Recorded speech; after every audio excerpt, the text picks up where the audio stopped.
गए हैं। Environment take center stage as global summits loom. Environment protection से related आने वाले कुछ मंथ के अंदर बहुत सारे समिट होने वाले हैं। इससे रिलेटेड कुछ पॉइंट्स हम यहाँ पर डिस्कस करेंगे। World issue, some urgent environment challenges such as global warming, disappearing plant and animal species, fertile land turning to desert, plastic in oceans, on land, and air we breathe will be in spotlight over the next few months as the United Nations host 4 major sessions to address key threats to the planet. कुछ environmental challenge जैसे global warming, disappearing plant and animal species, fertile land turning to desert, plastic in ocean on land and air we breathe, ये कुछ environmental challenge है। आने वाले कुछ month में ये न्यूज में कंटिन्यू बने रहने वाले हैं, because United Nations 4 major sessions करने वाला है प्लेनेट के थ्रेड को एड्रेस करने के लिए। बायोडाइवर्सिटी से रिलेटेड मिशन ये सेशन कहाँ पर होने वाला है? First, a conference of parties dedicated to biodiversity being held in Cali, Colombia from October 21 to November 1। October month में 21 से, इट मीन्स नेक्स्ट मंथ 21 से कोलंबिया के अंदर काली में biodiversity dedicated conference of parties के यहाँ पर समिट होने वाला है। These are called every 2 years to debate how the world can cooperate to better protect the rich diversity and of plant and animals life in the natural world. Every 2 years में debate के लिए conference of parties की जाती है, so that ये discuss किया जा सके कि वर्ल्ड किस तरह से rich variety of plant and animal को प्रोटेक्ट कर सकता है नेचुरल वर्ल्ड के अंदर। In Cali, countries will put forward national strategy to meet this global objective. Cali के अंदर ये जो समिट होने वाला है, कंट्रीज अपना अपना कुछ नेशनल स्ट्रेटेजी यहाँ पर फॉरवर्ड करेंगे सो दैट ग्लोबल ऑब्जेक्टिव को मीट किया जा सके। Colombia which host close to 10% of earth biodiversity including countless birds, butterfly and orchid species. Colombia एक ऐसा कंट्री है जहाँ पर अर्थ की ऑल बायोडाइवर्सिटी का 10% यहाँ पर होस्ट करता है, एंड जहाँ पर काउंटलेस बर्ड्स हैं, बटरफ्लाई हैं एंड ऑर्किड स्पीसीज यहाँ पर मिल जाएंगे। क्लाइमेट से रिलेटेड समिट कहाँ होने वाला है? The world's most important conference on climate in this year being hosted by Azerbaijan. Azerbaijan के अंदर conference on climate change summit हो रहा है। A former Soviet republic heavily dependent on oil and gas export from November 11 to 22।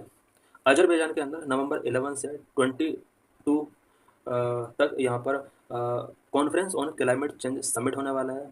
Azerbaijan oil और gas export पर dependent country है और ये सोवियत रिपब्लिक रह चुका है। While the last summit in Dubai in 2023 delivered a historic commitment to transition the world away from fossil fuels, supporting poorer countries with climate change will top this year's agenda। Last year का जो conference on climate change summit हुआ था, ये Dubai के अंदर हुआ था और दुबई के अंदर कुछ कमिटमेंट कंट्रीज के द्वारा किए गए थे, स्पेशली फॉसिल फ्यूल्स से किस तरह से हमें ट्रांजिशन करना है। The summit known as COP29, इस बार का जो समिट होगा इसको COP29 के नाम से जाना जाए। Is expected to land a new agreement on climate finance. Climate finance से रिलेटेड यहाँ पर कुछ एग्रीमेंट एक्सपेक्ट किए जा रहे हैं। Money from rich nations most responsible for global warming to developing countries vulnerable to climate change. इसके अंदर कुछ एग्रीमेंट क्लाइमेट फाइनेंस से रिलेटेड जो किए जाएंगे, इसमें रिच नेशंस किस तरह से पुअर कंट्रीज का हेल्प कर सकते हैं, इससे रिलेटेड डिस्कशंस किए जाएंगे। COP29 offer an opportunity to unlock more climate investment from a wider range of public and private sources and to improve the quality of this finance। COP29 more climate investment के लिए कुछ opportunity unlock कर सकता है, specially public and private sources के लिए किस तरह से इन्वेस्टमेंट को बढ़ाया जाए so that quality of the finance को इम्प्रूव किया जा सके। COP30 will held in Brazil next year. Next year का जो COP30 होगा वो ब्राज़ील के अंदर होगा। डिजर्टिफिकेशन से रिलेटेड समिट कहाँ होने वाला है? The least high profile of the 3 COP related to addressing the loss of fertile land to desert session will held in Saudi Arabia. Desertification से रिलेटेड सेशन सऊदी अरेबिया के अंदर होने वाला है। Expert hope that COP16 on desertification schedule to take place in Riyadh from December 2 to 13। दिसंबर के अंदर ये डेजर्टिफिकेशन से रिलेटेड COP16 हो सकता है। दिसंबर 2 से 13 तक कंटिन्यू रहेगा ये। Turning point to addressing this problem, it mean desertification की प्रॉब्लम को सॉल्व करने के लिए यहाँ कुछ डिस्कशंस किए जाएंगे।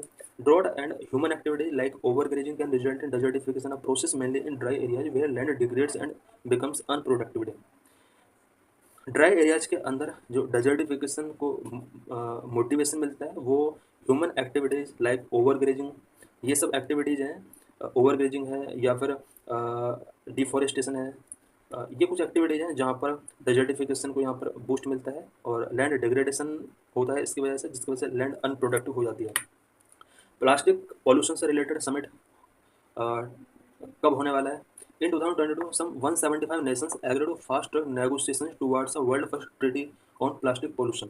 प्लास्टिक पॉल्यूशन से रिलेटेड वर्ल्ड फर्स्ट ट्रीटी के लिए जो इनिशिएटिव्स लिए गए थे 2022 में, अबाउट 175 नेशंस ने यहाँ पर ये एग्री किया कि फास्ट ट्रैक नेगोशिएशंस किए जाएंगे so that plastic pollution control किया जा सके। And the final session gets underway on November 25 in South Korea. इसका final session November 25 South Korea के अंदर किया जाएगा।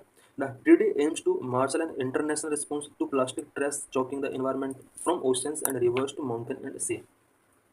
बिकॉज प्लास्टिक पॉल्यूशन का जो नेगेटिव इम्पैक्ट है वो ओशन एंड रिवर से लेकर माउंटेन एंड सी आइस तक पर पड़ रहा है, जिसकी वजह से इन्वायरमेंट चॉकिंग हो रहा है। Countries will agree on a treaty that prioritise reducing plastic production. Plastic production को किस तरह से रिड्यूस किया जाए, कंट्रीज इससे रिलेटेड ट्रीटी यहाँ पर करने वाले हैं साउथ कोरिया के अंदर। So thanks for watching this video.